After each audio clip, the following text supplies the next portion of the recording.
vamos a explicar cómo se hace la suma de vectores gráficamente. O qué significa la suma también. Dados vectores y v libres del plano, su vector suma queda definido del siguiente modo. Se elige un punto arbitrario P del plano.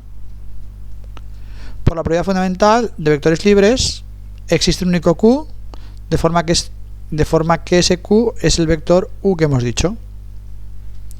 Bien, ya ahora tenemos Q como origen, ¿de acuerdo? Y fijado el vector V, existe un único punto R, de forma que QR es el vector V. Entonces, la suma de los dos vectores es el vector PR. Bien, esta es la forma, es decir, en otras ocasiones se utiliza lo que se llama el paralelogramo. ¿De acuerdo? Se pone un vector, se pone el otro, se pondría aquí V y aquí el vector U, y entonces la diagonal sería la suma. ¿Vale? Pero la forma de definirlo es esta. Bueno, si tomamos, realmente lo que vamos a hacer ahora es utilizar lo que he comentado de la ley del paralelogramo. Es decir, si vemos el punto P, pongo el vector U y aquí pongo el vector V, me saldría un punto Q' y de Q' a R' o R tendríamos el vector U.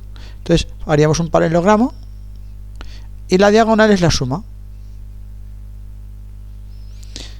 Bien, pues con eso tendríamos ya cómo se suman gráficamente dos vectores. Geométricamente el vector suma coincide con la diagonal del paralelogramo, que es lo comentado, construido tomando los lados vectores V, tomando como origen de este vector el origen de U y como extremo el extremo de V, o viceversa, ¿vale? Que es lo que habíamos comentado aquí, ¿de acuerdo? Bien, la suma es una operación interna en los vectores libres del plano. ¿Qué quiere decir eso? Que cuando yo cojo dos vectores libres del plano, lo que me sale es otro vector libre del plano, por eso se llama así. Cuando tomo dos vectores, me da resultado la suma. Bien, esto es una forma muy matemática de definir lo que es la suma. Bien, ¿qué propiedades cumple? Cumple la asociativa, es decir, si yo tengo tres vectores, me da igual sumar los dos primeros con el tercero o sumar al primero el resultado del segundo y del tercero.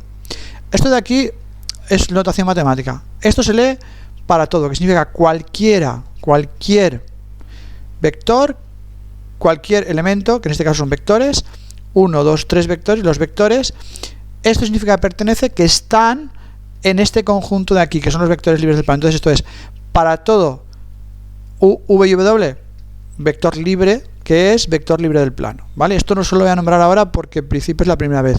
Después ya lo daré por hecho de que todo el mundo interpreta que es lo que estamos hablando en este caso. Pues asociativa, elemento neutro, el vector nulo. Al sumarlo con cualquier vector, dar como resultado el mismo vector. Es decir, existe el vector nulo, que pertenece a los vectores libres del plano, evidentemente, ya lo hemos comentado antes, de forma que al sumar U con 0 es lo mismo que 0 con U igual a U. Cojamos el vector libre del plano y cojamos, todos lo van a cumplir. Simétrico, todo vector tiene opuesto. Es decir, para cualquier vector libre del plano existe un vector, de forma que al sumar U con V es lo mismo que V con U, que es el vector nulo. Habitualmente a ese vector V, que se llama opuesto, se escribe como menos U, se le pone un menos delante, y en componentes es el que se le cambian todos los signos. Conmutativa, el orden de la suma no afecta, es decir, si tengo dos vectores da lo mismo sumar U más V que V más U. Esa sería la última de las propiedades.